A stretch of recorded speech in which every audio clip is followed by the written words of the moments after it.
And in this short tutorial, I'll show you how to clear your iPhone RAM or RAM memory storage. So in iPhone, here is no built-in option to clear RAM memory storage. In order to clear RAM memory, we have to use a third-party app. So go to your App Store and here search for Device Monitor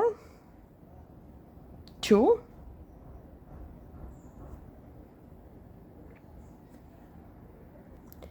In App Store, here you will find this free Device Monitor 2 app. All you have to need install this app on your iPhone. Now go ahead and launch the Device Monitor app. And here, scroll down. Here we can see my iPhone RAM. Now to clear your iPhone RAM, just tap on Detailed Chart. And here, tap on Clear RAM Memory.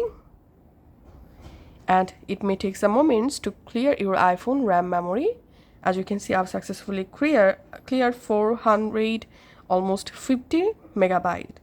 And here you will find another options. Tap on Deep Clean RAM Memory. And here we can see this is a pro version. So you have to purchase this app. So that's how we can actually clear iPhone memory, RAM memory. Thanks for watching.